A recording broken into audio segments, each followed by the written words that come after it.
Hello, everyone, and welcome back to the Timeline Astrology Podcast. This is Gary, and this is all about the October 2025 Sidereal forecast. So, in October, the Sun takes its yearly trek through Libra into its fallen position, and the energy tends to dip. And that's more especially because Venus is not too far behind. It's going to move into Virgo.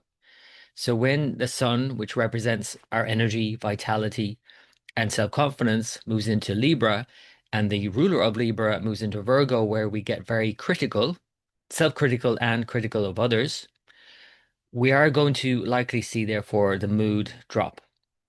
Now, what this is good for, of course, because everything's good for something, is to improve our lives, to take note of where we fall short or where we like to make some improvements. We just don't want to overdo that, of course, and more especially in our relationships, because that's why Venus in Virgo is in its fall, debilitated.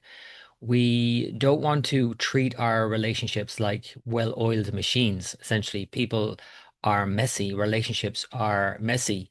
So we need to be mindful of that and I guess try and pull in some of the other side of the zodiac, the sign Pisces, where Saturn and Neptune continue to transit, and maybe just let go a little bit more, accept a bit more, allow people to be the way they are, the way things are right now. Things are crazy right now, obviously, as many people are stating, but they're exactly the way they need to be. And if we can just let go into that and accept and allow things to be, that doesn't mean we have to continue to do things the way we're doing them, especially if they're not the way we should be doing them. Maybe there's a better way of doing them, and Virgo is going to let us know that in October. But again, we need to find a balance between that, overdoing that, and allowing a bit more. So, the beginning of the month, we see Mercury move into Libra. This is actually a compensating factor for Venus later on moving into Virgo on the 9th. Mercury moves into Libra on the 2nd. So as then Venus moves into Virgo on the 9th, they're exchanging signs. So Mercury's in Venus's sign and Venus is in Mercury sign. And just as you would if you were swapping houses with a friend, you're even an enemy, you're more likely to look after that house because you know that they're in your house. So you better look after theirs because they're in yours. So this kind of exchange between Mercury and Libra is likely to be beneficial in terms of while we're fault finding or ideally improving our lives, we're communicating more effectively what we want to achieve here and not just finding fault for the sake of it, not just criticizing just for the sake of it. So with this exchange, it does help out Venus enormously. In other words, you could even imagine it that Mercury's in Libra and then exchanges with Venus, and then it moves into Virgo in its own sign, and then Venus moves back into Libra, its own sign. So they're actually quite strong. It's the most intimate connection you can have between two planets when they exchange signs. So actually, this is a compensating factor that otherwise would have been, I would say, quite a dire time. Now, we do have to be mindful again, still, that there is this drop in the mood that we have to be conscious of and do something with and don't overdo it. So then I want to talk about, first of all, the full moon and then the new moon. The full moon is on October 7th in Pisces, sidereal Pisces, the very end of the zodiac, and the last lunar mansion here, Revati, which is all about transitions and endings and new beginnings and, end of life stages or end of a stage of life into the next stage of life. That's the theme of Revati and Pisces. But because we all get a sense of this, moreover, because of Saturn and Neptune conjunct in Pisces this last while, we feel like things are coming to an end and yet we don't know how things are going to progress. We're not sure about that because Jupiter, the ruler of Pisces, is coming to the end of its story in October also in Gemini, and it's starting a new story in Cancer. So in a way, that's the biggest news of October is that Jupiter is about to step into Cancer, its exalted sign. So while on the one side you have Sun and Venus move into debilitation, their weakest places, we have Jupiter move into its strongest. So this is absolutely positive. It's almost like with Saturn and Neptune especially, like we're lost at sea in one way or the other, in one shape or form, where we don't really know what's going on. we're confused about the information that we're getting, and we're unclear about how to progress. And there's dark times, let's face it, we can see this all around the world. But Jupiter moving into Cancer by mid-month, as the sun moves signs, there is this sense of in dark times, we have this glimmer of hope. We have this sense of faith, even. And in a way, we have that sense of faith when we are tested, when things look quite bleak, and we dig deeper. And this is what this Jupiter moving into Cancer by October 18th is all about.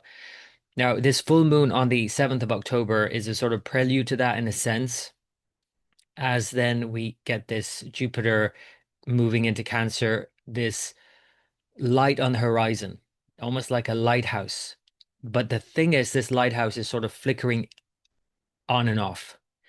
And the reason I say that is because then into November, Jupiter will stall.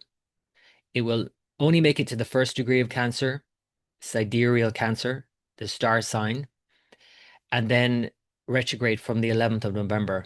So it's almost like we're on the cusp of something, and then it's like it dims its light again, and then we're not sure again. And then we have to retreat and go back. And then Jupiter literally will go back in December, back to Gemini. And it won't return to Cancer until June 1st, 2026. So the reason I say all of this now in October is because I do think we're heading into quite a dark time. It's not literally the darkest time of the year, but it is figuratively the darkest time of the year, with the sun moving into its fall, Venus fallen, Jupiter on the cusp, and yet not quite there. You know, it's almost like when we have this sense of hope about something and then it's dashed, we could lose all hope then. So I would encourage you to dig deeper and find the faith that actually this is all working out the way it should be. It might not feel that way right now, but everything that's happening right now has to happen for you to make it to the next stage next year, because next year looks a lot more hopeful, I want to say, with Jupiter moving into Cancer proper. It's not moving into Cancer proper this time round. It's just a glimpse, a glimmer of hope. So think about that around the full moon as well on the 7th of October before we get into that transition by mid-month. As I mentioned then on the 9th of October, Venus moves into Virgo, and just watch the mood there and just make sure you're not spiraling into negativity, I would say. The other thing to mention then before the Sun and Jupiter move is that Pluto stations direct on October 14th. So this might be going on in the background where you're not aware of this at all. And typically most people are not aware of Pluto's transits. But essentially what Pluto is doing in sidereal Capricorn is drilling down as it stations in October into the changes that are being made and have to continue to be made in systems and structures in our lives, in the world around us at large, and in our day-to-day lives, how we manage our lives.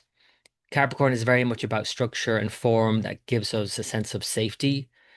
And Pluto is changing all of that. And that's why it's just adding to this sense of what the hell's going on in the world kind of thing. So now that Pluto is stationing direct, it's got to go through another sort of like progress now in terms of into next year, this sort of change that has to happen in the world order, shall we say, and again in our own lives.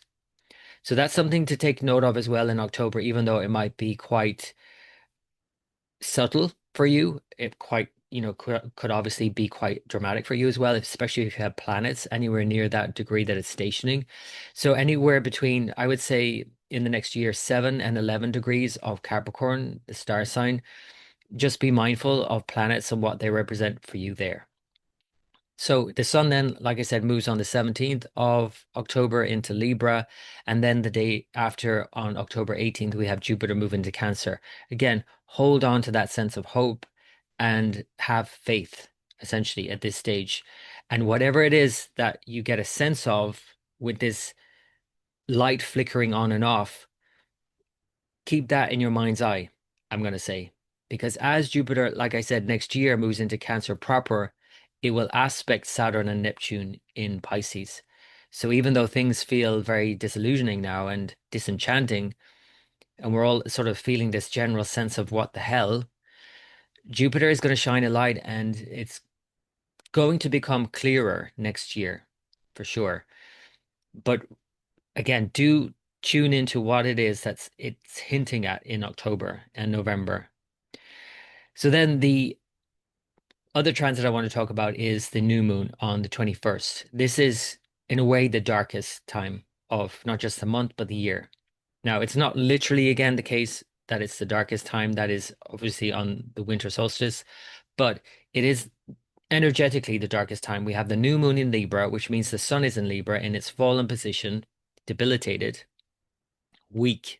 We have a dark moon, and then the moon moves into Scorpio into its weakest position, 22nd, 23rd of October. So there is this sense of darkness, absolutely. But again, with Jupiter then moving into Cancer, it's from that darkness. And if you are in any way challenged in your own life, that you are likely to sense that there's something else. And keep an eye on what that something else is. That is, again, flickering on and off with Jupiter. This new moon on the 21st of October in India is called Diwali, which is the Festival of Lights. Diwali is basically a celebration of light overcoming darkness, but it is a celebration at the darkest time. So it's at, again, it's cliche, I know, but it's at, when it's at our darkest hour, it's always darkest before the dawn, as they say.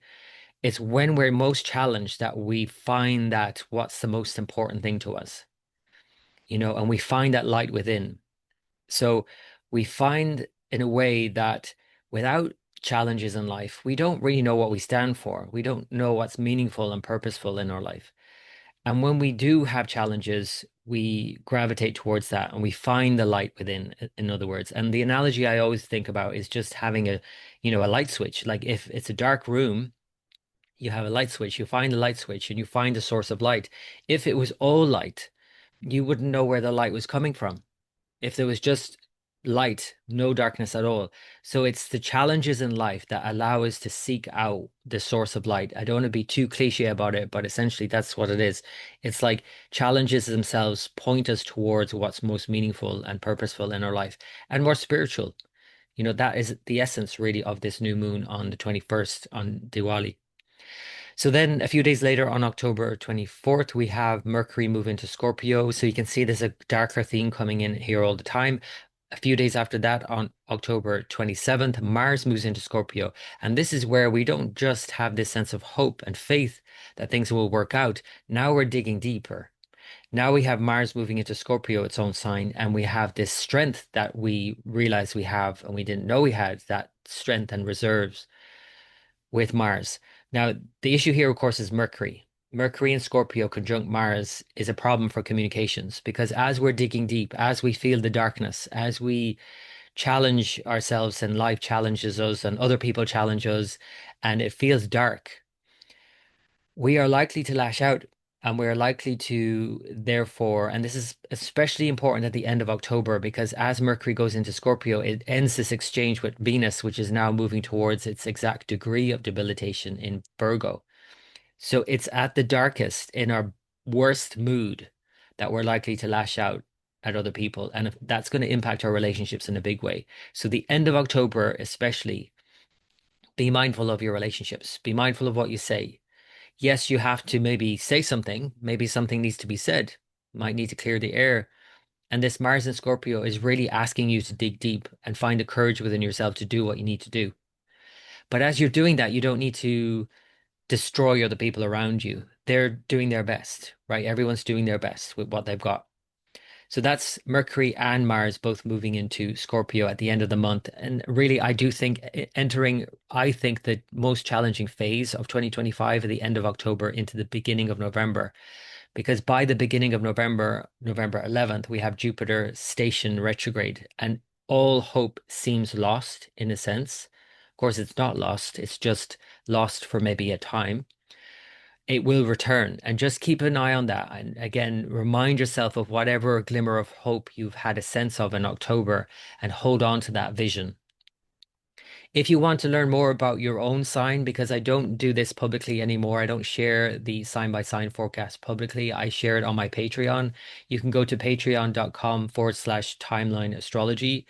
And there I share forecasts for each sign, whether rising, moon, sun sign, whichever you'd like to look at. So that's called the Scorpio Audio Club. I share a mid-month report as well, an update on what's going on mid-month, a more in-depth analysis of the transits when we get properly into the month and as the sun moves signs. So that's the Scorpio Audio Club. I invite you to join me there. Again, it's on patreon.com/timeline astrology, or just go to timelineastrology.com and you'll find the links.